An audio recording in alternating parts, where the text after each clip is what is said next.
Dans le Bell 429, on va essayer voir si on peut le démarrer. Je l'ai vu une fois démarrer avec quelqu'un, mais j'avoue que j'ai pas mémorisé vraiment tous les emplacements des touches. Donc là, on peut voir que ce panneau-là permet chauffage de cabine. Et ici, on va avoir l'anti-collision et le feu de position. Donc ces deux-là, c'est vraiment les feux qui sont importants, qu'il faut tout le temps allumer en fait. Donc ça, c'est plus le côté éclairage. Ici, on va avoir l'alimentation électrique. On a des vannes de fuel, des choses qui commandent le fuel. On a une batterie et on doit avoir deux moteurs. Donc on a deux générateurs de courant liés au moteur. Voilà, donc là c'est ce que je vois a priori. Ah bon, après on a des afficheurs évidemment pour le pilotage, avec un altimètre mécanique, une assiette et un compteur de vitesse. Alors il me semble normalement que le démarrage des moteurs se fait ici sur Run et en balançant à gauche ou à droite ce bouton là qui permet le start. Mais il faut le mettre sur run pour que ça démarre, il faut avoir du courant, il faut avoir du fuel. Voilà pour le Bell 429. Voilà, donc on n'a pas vraiment de commande au plafond, à part le frein rotor, évidemment, qui lui est tout le temps. Non, c'est même pas le frein rotor. Le frein rotor il est ici. Ça, c'est le frein du rotor. Et ici, on a... Qu'est-ce qui est écrit? J'arrive pas à voir ce qui est écrit. Euh, Je vais dézoomer, je vais aller dessus. Ah non, j'arrive pas à me débloquer. Ah oui, alors ça vient du paramétrage des boutons.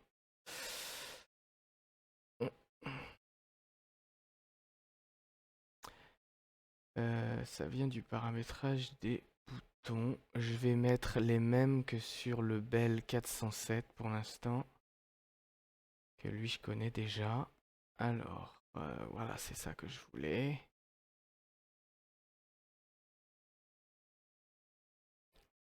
Bon, je sais pas. Press Vent. Open. Bon, on va pas s'en servir pour l'instant. Alors, ce qu'il faut du coup, c'est au moins mettre du courant dans un premier temps. Bon, ça fait gling. Il y a un GPS qui est en train de démarrer. Voilà. On a bien altimètre et assiette. Et on a des indicateurs pour le fuel et les moteurs. Ok. Ok. Ok, ok, ok. Donc là, on est bon. La map. Voilà. Après, il faut trouver à quoi servent tous les petits instruments. Bon, on peut allumer ce truc normalement, non? Bon, ça c'est la communication. Alors, est-ce qu'il faut tourner? Non. Bon. Donc là, on va voir du coup pour mettre peut-être du fuel. Alors ça doit être ça les vannes de fuel parce que je vois engine. Ah non, elles sont là les fuel. Donc là, on va aller sur open.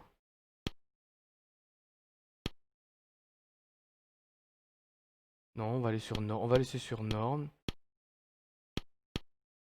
Euh... Ça, c'est les trucs d'urgence. Donc là, non, on va laisser comme ça. Bon, le chauffage si on veut. On va voir pour démarrer. On va voir si ça marche. Si j'allume celui de gauche, numéro 1.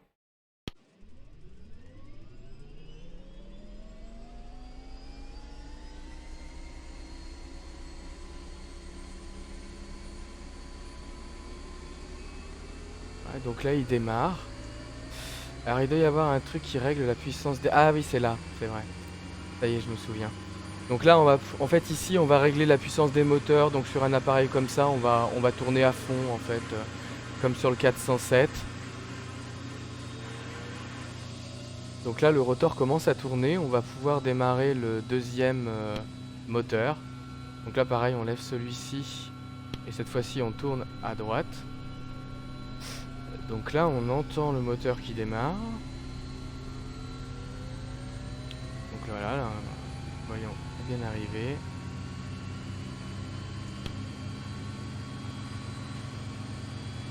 Il tourne bien.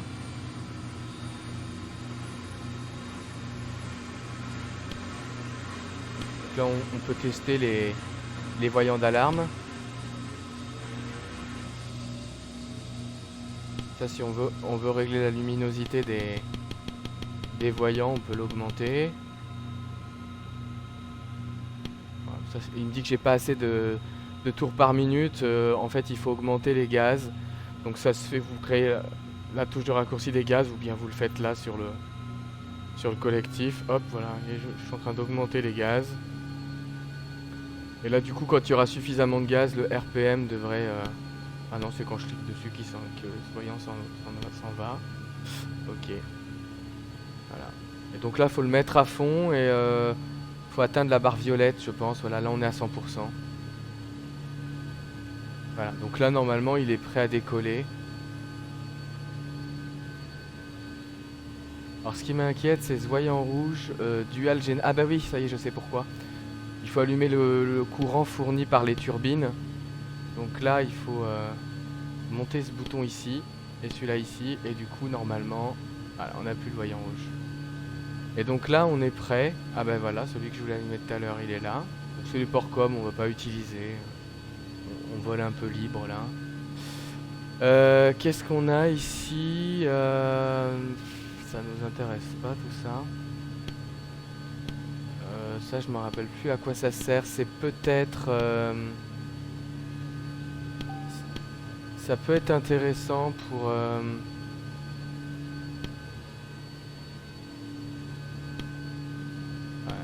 C'est peut-être les stabilisateurs, ça peut être pas mal. S'il y a des stabilisateurs sur l'appareil, ça peut être pas mal. Voilà. Là, on voit, on a tout ce qui est pilote automatique. HDG, navigation. Mais on n'a pas de régulateur, donc je pense que les régulateurs, ça doit être ceux-là, là. Je ne suis pas sûr. Bon, bref, je les ai activés. On va peut-être pouvoir décoller maintenant que l'appareil est prêt.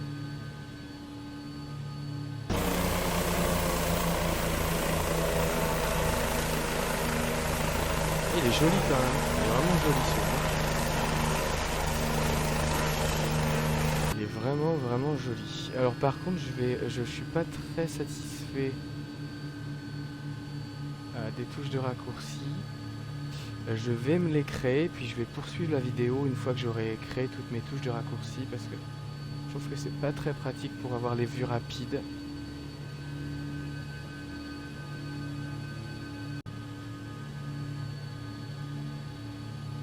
Bon, on va décoller. Moi, je me suis mis des touches de raccourci sur mon joystick pour descendre quand on va atterrir. Ça, c'est pas mal de voir le sol. Ça peut être pas mal. On peut aussi faire pour la gauche et la droite. Bon, là, je l'ai pas encore fait. Je vais me débrouiller comme ça. Donc, bah, on va décoller.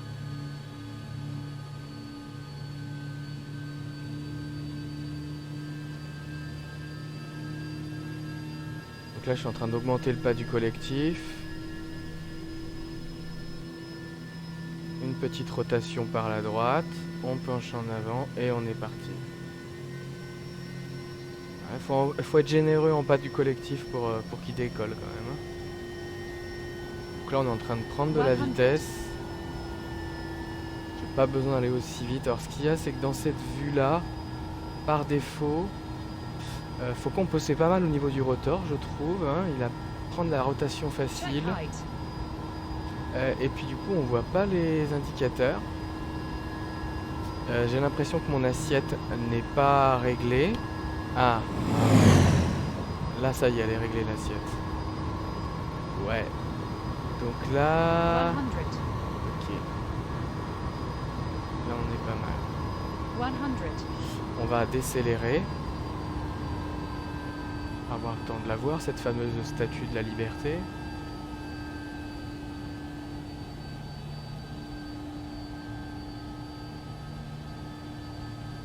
Ah, superbe. Alors cet hélico est super souple. Il est vraiment agréable à piloter. Vraiment, le pas du collectif est très large. C'est pas saccadé, c'est vraiment agréable quoi. Bon, on a vu la statue de la liberté. Je remets un peu de collectif pour prendre de la vitesse. Et on va aller se poser sur un immeuble de Manhattan.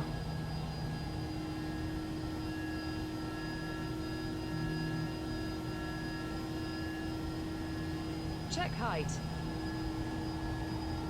Est-ce que j'avais allumé mes feux de anti-collision? Je sais plus. Je ne me rappelle plus.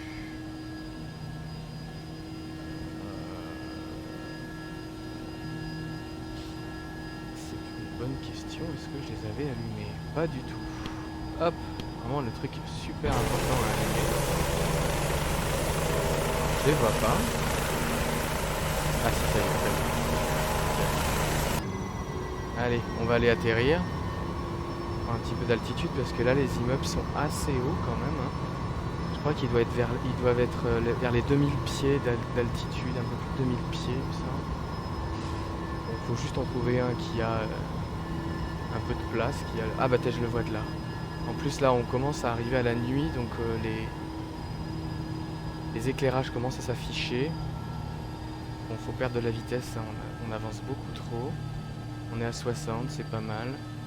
C'est pas mal du tout. Continuer de décélérer gentiment. Là on n'a pas de train à sortir. Pratique avec les hélicos qui...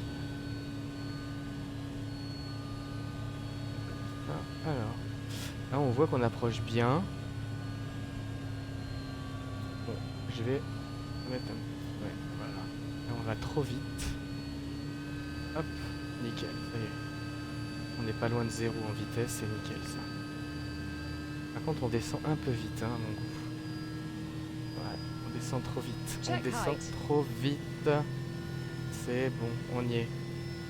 Ah, il faut être généreux en collectif hein, pour ce machin. Il a tendance à descendre très vite. Et alors faut tout le temps compenser au niveau du collet du palonnier. C'est incroyable. Alors du coup je reprends de la vitesse. Merde. Ah. On s'est écarté de la piste, on recommence.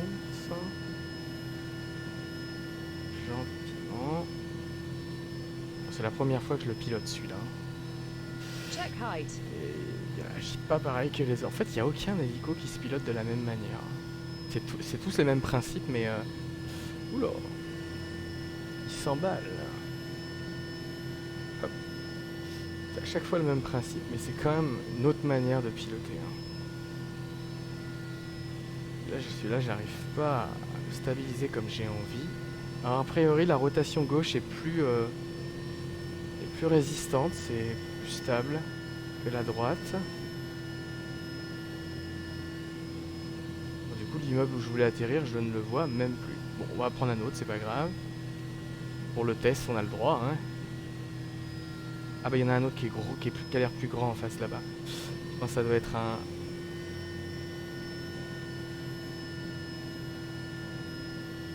hélipad d'hôpital. Bon, on va essayer sur celui-là, on est déjà au-dessus.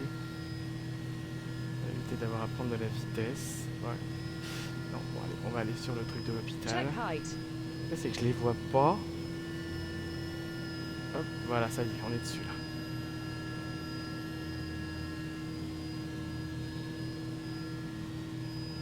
Ah, putain, il se barre. Hein. Il se barre ce con là.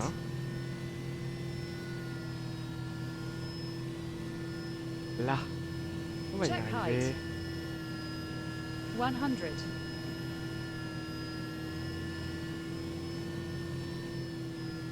va y arriver. Ah ça y est, je suis dessus là. Nickel. Check height. Ouf. Alors j'étais un peu raide, mais je maîtrise pas encore l'altitude de cet appareil. Bon, c'est pas mal. Il me plaît bien quand même. Il est super bien au niveau du pilotage. Faut s'habituer un peu à la sensibilité du collectif, mais c'est pas mal du tout. Bon bah on baisse les gaz, on éteint les lumières. Bon, il me signale une alarme, hein, c'est normal. Là j'ai baissé la puissance, du coup les RPM permettent pas de décoller. Donc ça c'est logique. Ah, c'était peut-être lui le régulateur là. Bon, on n'a plus besoin de tout ça, hein. On n'a plus besoin de tout ça.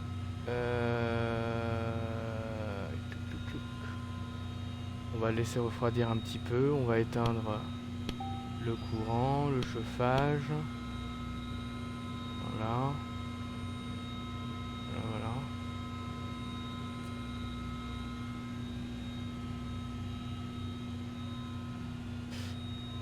Et puis après, bon, on coupe les moteurs, hein. Clac et clac. Et après, on peut éteindre la batterie. Et voilà, on est prêt à quitter notre joli appareil volant. Notre jolie voiture volante. Je sais pas si les portes s'ouvrent sur cet appareil, non. Non. Ah si. Hop. Nickel.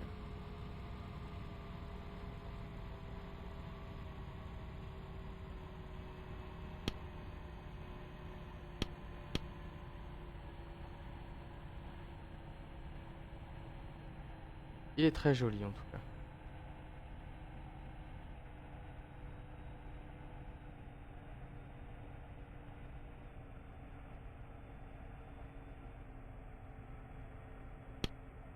Pourquoi celle-là s'est ouverte?